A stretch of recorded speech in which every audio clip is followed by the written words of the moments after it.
अस्सलामुअलैकुम दोस्तों, मैं हूं आपका होस्ट राव कमर रिजवान और आप देख रहे हैं मेरा यूट्यूब चैनल।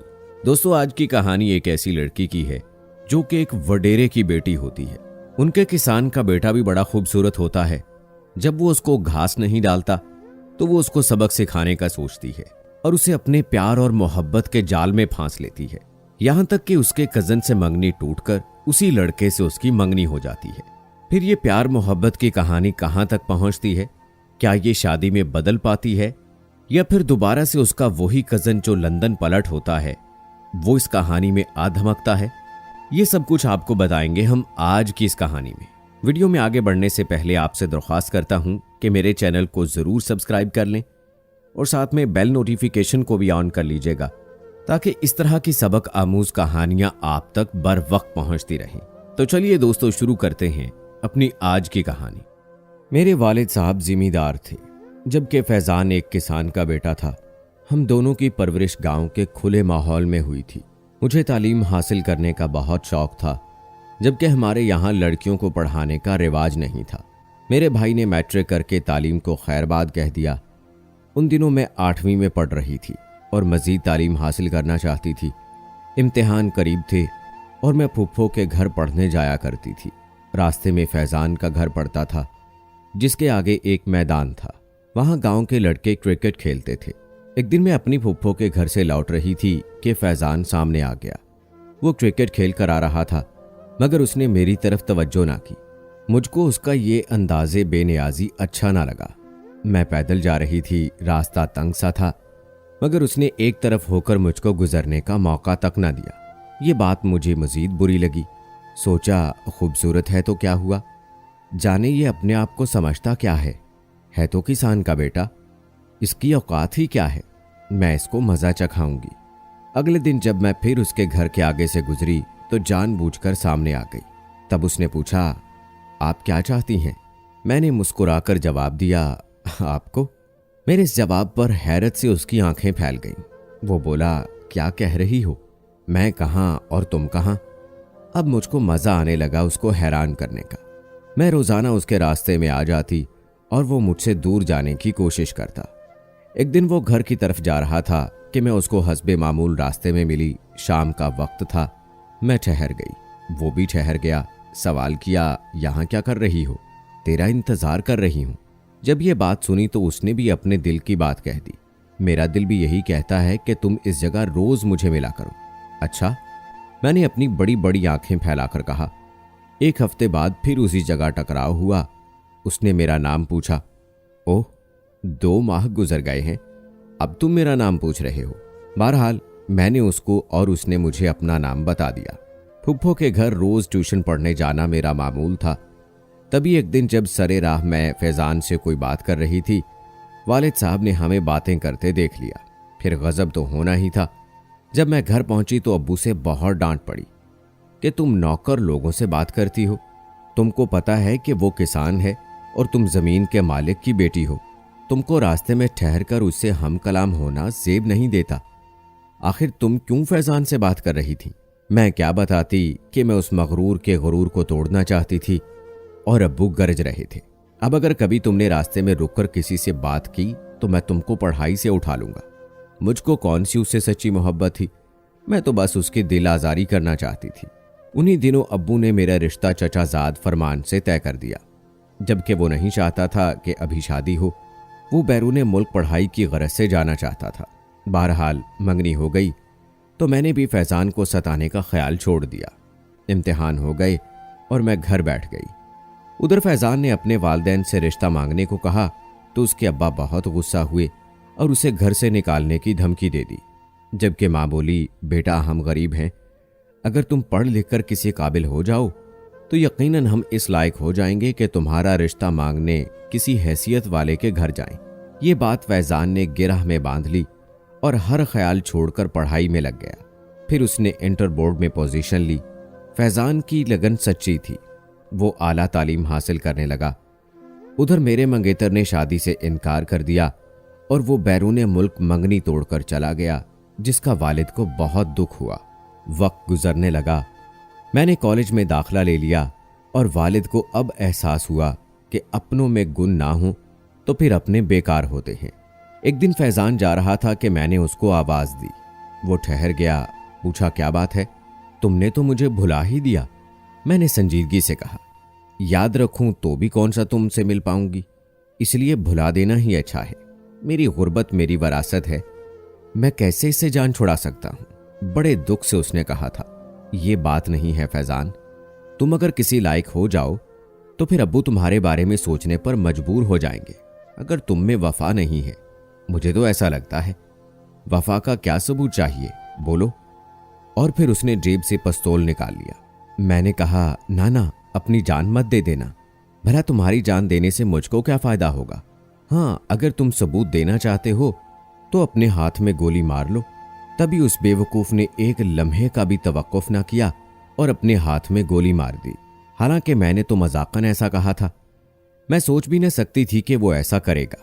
मेरे मजाक को उसने अपने लिए आजमाइश समझ लिया और उसी वक्त खड़े खड़े इसका सबूत भी दे दिया।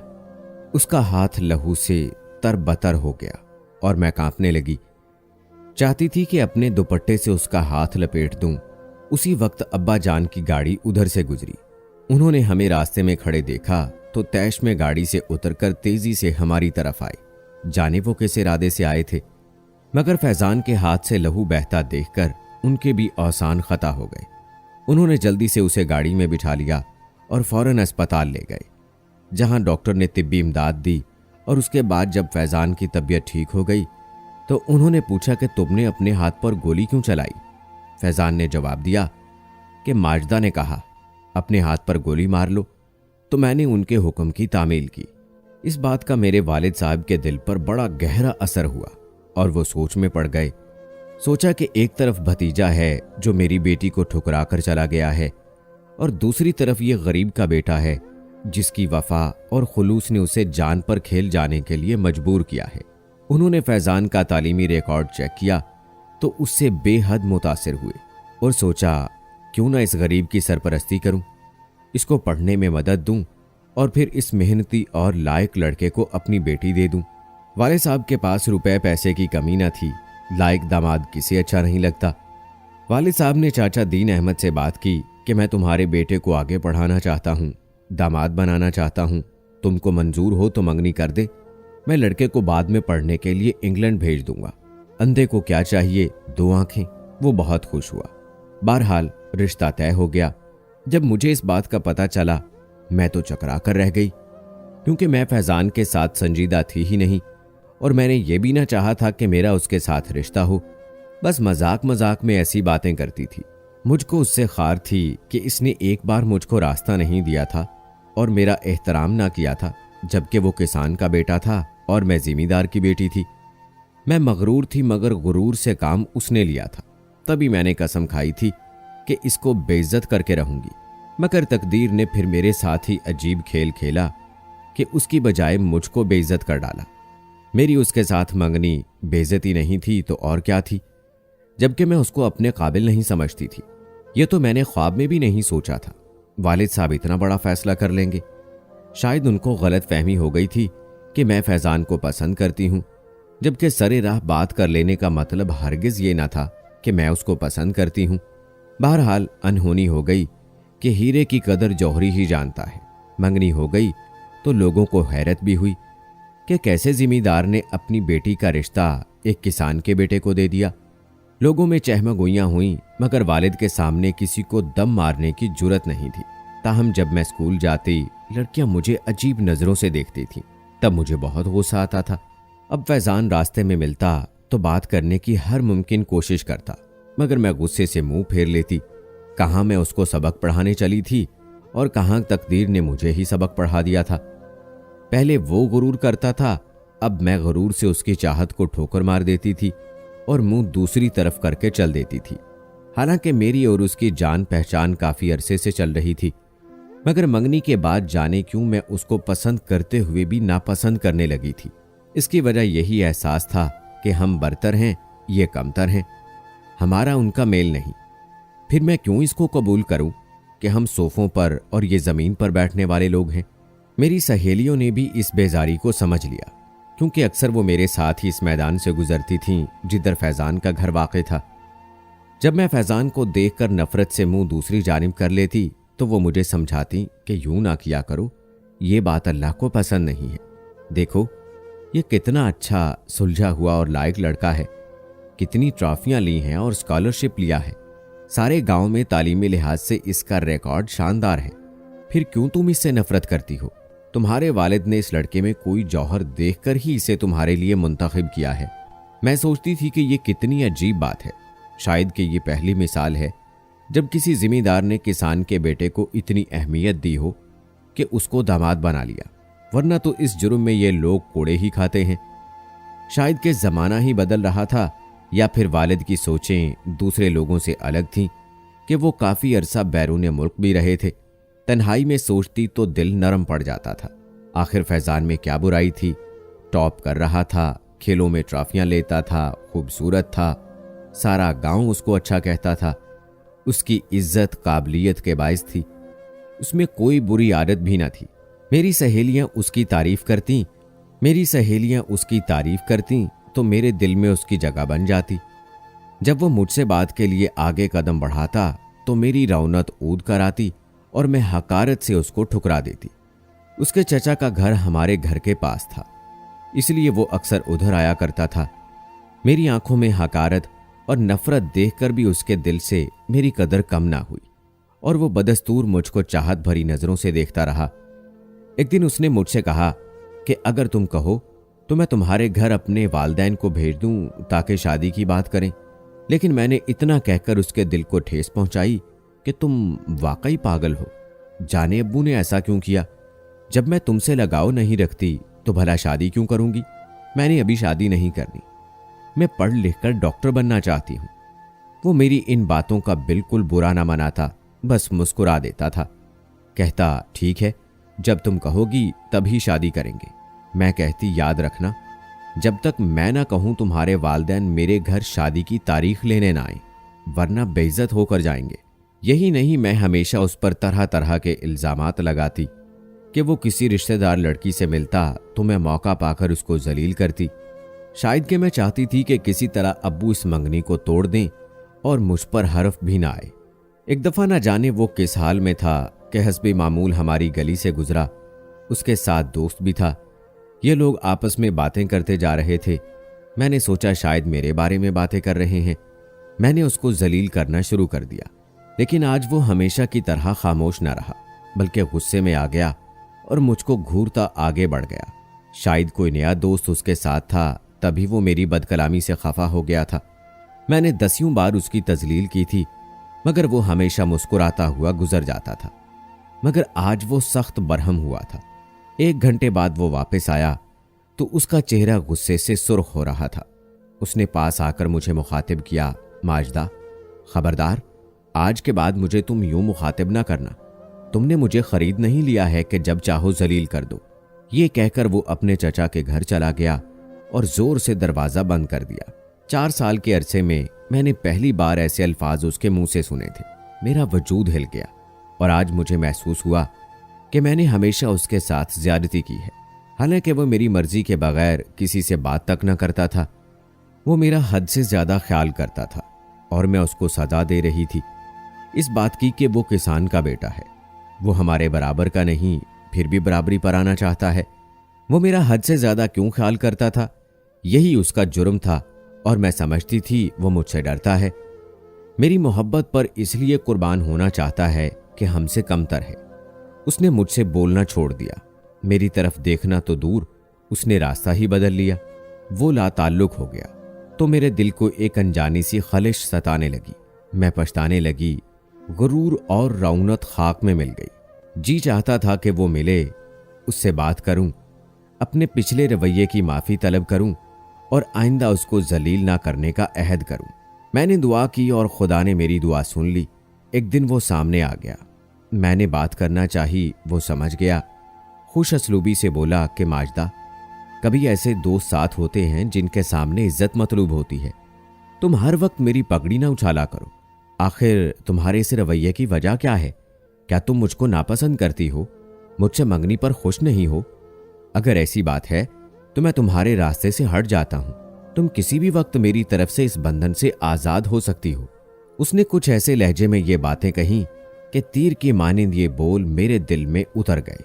सोचा आखिर क्यों मैं इसका दिल दुखाती हूं, क्यों सताती हूं, इसका क्या कसूर है। वाकई वो सच कह रहा था। मैंने उसकी तजलील में कोई कसर ना छोड़ी थी। ताहम मैं अपने जहन को समझ न सकी कि आखिर ऐसा मैं क्यों करती थी। वो दूर चला जाता तो मैं बेचैन हो जाती थी, वो पास आता था तो मेरा दिल बेजार हो जाता था, उसके लिए हकारत से भर जाता था। गोया मैं ना उसको छोड़ सकती थी और ना अपना सकती थी। अजब हाल था मेरा। उसको बुरा भला कहकर मैं पछताई तो बहुत, मगर बस चंद दिन। मेरी रौनक और गुरूर ने फिर से दिल पर कब्जा कर लिया। ये तंग नजरी हुकूमत करने लगी। ये वो तंग नजरी थी जो तबकाती फर्क से जन्म लेती है और नस्लों में सदियों तक जारियो सारी रहती है। इस दफा मैंने सिर्फ इस बात पर उससे लड़ाई कर ली कि वो एक दिन धोती कुर्ते में अपने घर के बाहर खड़ा था। मेरी सहेलियों ने इस लिबास में उसको देखा तो हंस हंस कर लोटपोट होने लगी। मुझे बहुत बुरा लगा। अब वो कॉलेज का तालिब इल्म था, कम से कम उसको लिबास तो पहनने की तमीज आ जानी चाहिए थी। मैं फिर से उससे नाराज हो गई।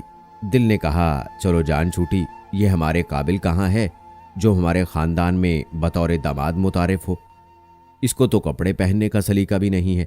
जब मैं काफी दिन उसके सामने ना गई, बल्कि मैंने घर से निकलना ही छोड़ दिया, तो उसने बेकरार होकर मेरी सहेली के हाथ पैगाम भेजा, माजदा से कहो कि क्यों खफा हो गई हो, मुझसे सुलह कर लो वरना मैं पढ़ाई छोड़कर खेतीबाड़ी शुरू कर दूंगा। उसे कहो कि मेरे चचा के घर के सामने आ जाए ताकि मैं उससे बात कर सकूं। हमारे मुल्क को तालीम याफ्ता से ज्यादा खेतीबाड़ी करने वालों की जरूरत है। हमारा एग्रीकल्चरल निज़ाम तबाह हो गया है। तालीम याफ्ता तो अपना मुल्क छोड़कर दूसरे मुल्कों को फ़ायदा देने चले जाते हैं, जबकि अनपढ़ किसान यहीं रहकर बीज बोता और फसल उगाता है जिसको हम खाते हैं। मेरा वो ये जवाब सुनकर परेशान हो गया। मेरी सहेली से कहा कि मेरी समझ में नहीं आता क्यों माजदा ऐसा करती है। वो मुझसे अजीबो गरीब रवैये रखती है। क्या उसके बाप ने मेरे साथ मंगनी करके उसे कोई सज़ा दी है? शायद इस बात की सजा के वो स्कूल से आते हुए मुझसे रास्ते में रुककर बातें करती थी। माजदा इस मंगनी से खुश नहीं है, वो परेशान लगती है। कम से कम मुझको तो ऐसा ही महसूस होता है। तो फिर वो ये मंगनी तोड़ देना, उसे कोई नफ्सियाती उलझन है।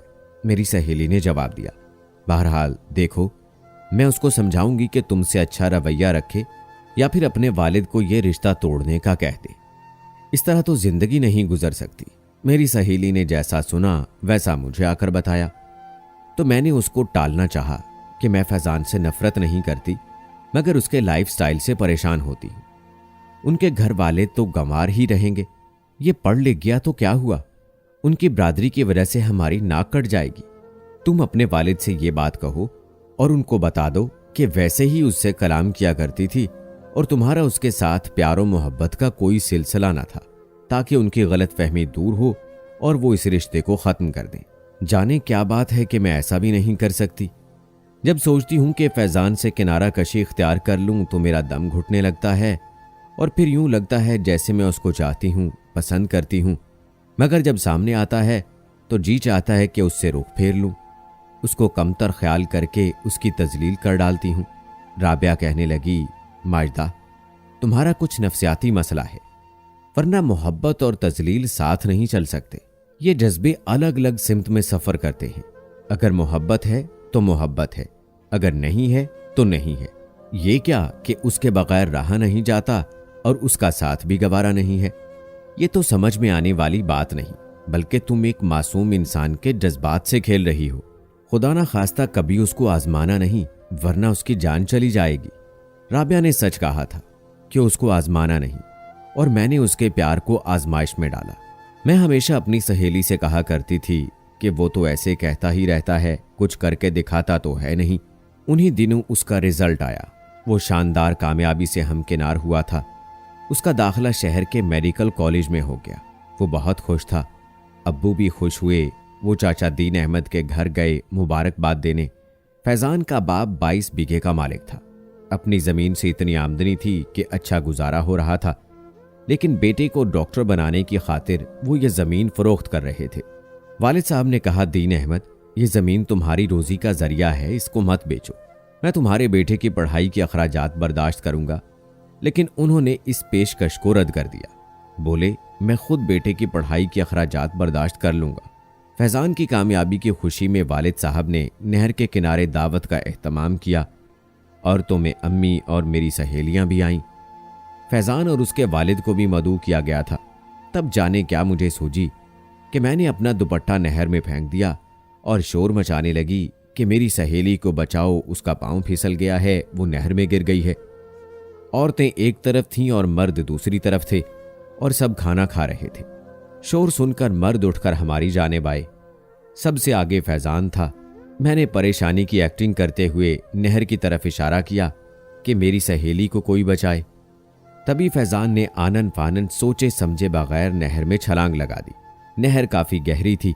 उसने सर के बल गौता लगाया तो उसका सर पत्थर जैसी किसी शय से टकराया और वो काफी देर तक सतह पर ना उभर सका। तो दूसरे लोगों ने भी छलांगे लगा दी। वो अब 2 डूबने वालों को ढूंढ रहे थे। काफी देर बाद उन्होंने फैज़ान को नहर से निकाला, किनारे पर लेटाया, मगर वो काफी जख्मी था। अलबत्ता मेरी सहेली का जिस्म ना मिला। होता तो मिलता, क्योंकि मैंने तो झूठा ववेला किया था। सब सहेलियां सही सलामत किनारे पर मौजूद थीं। अब्बू और कुछ दूसरे लोग फैज़ान को गाड़ी में डालकर शहर के अस्पताल ले गए। उसकी हालत खतरे से बाहर ना थी। बड़ी मुश्किल से जान बची, मगर वो शदीद जख्मी हुआ था। 1 माह अस्पताल में रहा। अम्मी अब्बू बाकायदगी से उसको देखने जाते थे। मैं भी दुआएं मांगती थी, खुदा करे वो सेहतयाब हो जाए। खुद को हर दम कोसती थी कि जाने क्यों मैंने ऐसी हरकत की, ऐसा मजाक कर डाला कि अब हाथ मल रही थी। ये मैंने क्या किया और क्यों किया? मैं पहले बता चुकी हूं कि फैज़ान के चचा का घर हमारे पड़ोस में था और वो 1 मुरब्बा जमीन का मालिक था। जब फैज़ान सेहतयाब हुआ, उसके चचा ने घर पर दावत का इंतजाम किया और दुआ कराई। वो अपने चचा के घर आया। मैं तो पहले ही उसके आने के इंतजार में बैठी थी और जब उसने मेरी छोटी बहन के कहने पर जख्म दिखाया तो मेरी आंखों में आंसू आ गए। सर के अलावा उसके सीने पर जख्म आया था। मैं दौड़कर वहां से निकली और अपने घर आकर बहुत रोई, क्योंकि वो मेरी हमाकत की वजह से जख्मी हुआ था। थोड़ी देर बाद मैं दोबारा वहां गई ताकि उसको देखूं। उस वक्त वो लड़कियों में घिरा हुआ था जो उससे बातें कर रही थीं। उसकी चाचाजाद बहनें, दूसरी कजनें और उनकी सहेलियां। ये नज़ारा देखकर मैं बर्दाश्त न कर सकी। मुझको उसका लड़कियों से बातें करना बुरा लगा और जो हमदर्दी कुछ देर पहले उभरी थी वो नफरत में बदल गई। वही कैफियत फिर मुझ पर तारी हो गई कि तन्हाई में उसकी कमी महसूस करना और सामने हो तो गुस्से में आ जाना। इसके बरक्स वो जब मुझको देखता उसके चेहरे पर मुस्कुराहट आ जाती, इज्जत भरी नजरों से बात करता। उसकी हालत उस मुसाफिर की तरह होती जो प्लेटफॉर्म पर खड़ा गाड़ी का इंतजार करता है और गाड़ी आने पर उसमें सवार नहीं होता, शायद जेब में टिकट नहीं होता, तभी मुस्कुराहट आमेज मुतलाशी नजरों से हर तरफ देखता है। मैं जानती थी कि उसकी मुंतजिर और भी कई लड़कियां हैं, मगर वो सबको नजरअंदाज करके सिर्फ मुझको तलाश करता। उन्हीं दिनों फरहान भी लंदन से पढ़कर आ गया। उसने आते ही मेरा पूछा, फिर वो मेरे इर्द गिर्द रहने लगा। अपनी मां से बार बार कहने लगा, मैंने सारा लंदन देख डाला मगर इस जैसी कोई नहीं है। यही मेरी मंगेतर थी और अब यही मेरी जीवन साथी बनेगी। जिन दिनों फरहान आया, फैज़ान अपने मेडिकल कॉलेज चला गया था। वो पढ़ाई में मसरूफ था और फरहान मुझको लुभाने में लगा था कि माजदा तुम हाँ कर दो, मंगनी टूट सकती है। फैज़ान की औकात ही क्या है, जबकि मैं तुम्हारा चचाजाद हूँ, तुम्हारा मंगेतर था और अब फिर से तुमको पाने की आरजू है। ये कोई दुश्वार बात नहीं, बस तुम एक बार अपने वालिद से कहो कि तुमको फैज़ान नहीं मैं पसंद हूँ और तुम मुझसे शादी करना चाहती हो। मैंने फैज़ान को इम्तिहान में नहीं डाला था, मगर फरहान ने मुझे इम्तिहान में डाल दिया। उसने इतना मेरा सर खाया कि आखिरकार मुझे अम्मी अब्बू से कहना ही पड़ा कि मुझे फैज़ान पसंद नहीं है। जब मैंने काफ़ी रोना धोना डाला तो अम्मी अब्बू को मेरी खुशी के लिए फैज़ान से रिश्ता तोड़ना ही पड़ा और मेरी बात उन्होंने मान ली। फैज़ान पर जो गुजरी वही जाने, मगर मैं भी कुछ नीम मुर्दा सी हो गई। फरहान की खुशी पूरी हो गई, मगर मैं जिस खुशी को पाना चाहती थी वो मुझे ना मिल सकी। फरहान ने मुझे चंद दिन खुश रखा, फिर वो ऐश की दुनिया में खो गया। मुझको घर में एक फालतू शय समझकर रख गया और भूल गया। वो 6 माह ही ठीक रहा और दोबारा लंदन चला गया, कभी लौट कर ना आने के लिए। मेरी जिंदगी वैरान करने आया था, सो वैरान करके चला गया। और मैं आज भी जाने वाले के लौट आने की आस में जी रही हूँ। मेरी मंगनी टूटी तो चचा दीन अहमद ने अपनी जमीन फरोख्त कर दी और वो शहर चले गए जहां फैजान पढ़ रहा था। उन्होंने गांव से नाता तोड़ लिया। शायद गरीब किसान लोग हम अमीरों से नाता तोड़कर दुनिया को मुंह दिखाने के लायक नहीं रहे थे। फैजान ने डॉक्टर की तालीम मुकम्मल कर ली। उसने बहुत मेहनत से पढ़ा। उसके चचा ने काफ़ी मदद की और वो मज़ीद आला तालीम हासिल करने इंग्लैंड चला गया। जब तालीम मुकम्मल करके लौटा तो उसने अपने चचा की बेटी से शादी कर ली। आज वो एक बड़ा डॉक्टर है और शहर में निहायत खुशो खुरम जिंदगी बसर कर रहा है, जबकि मैं गांव में पड़ी हूँ। सच है कि जौहरी ही हीरे की कदर जानता है। मेरे वालिद साहब जौहरी थे मगर मैं न थी। तभी जिम्मेदारी के गुरूर में एक किसान के बेटे का रिश्ता ठुकराकर मैंने अपने जीवन में अंधेरे भर लिए। दोस्तों, बेशक ये उसी गुरूर का नतीजा था जो वो करती आई थी और हमेशा फैजान को हकीर समझती थी, और आखिर आज अल्लाह ने उसको सबक सिखा दिया। इसलिए दोस्तों, कभी गुरूर ना करें, ना दौलत, ना हुस्न और ना ही शोहरत पर। क्या ख्याल है दोस्तों इस बारे में आपका? आप अपनी राय कमेंट बॉक्स में जरूर दें। मजीद ऐसी वीडियोस के लिए मेरे चैनल को सब्सक्राइब करें। मिलते हैं अगली वीडियो में, तब तक के लिए अल्लाह हाफिज।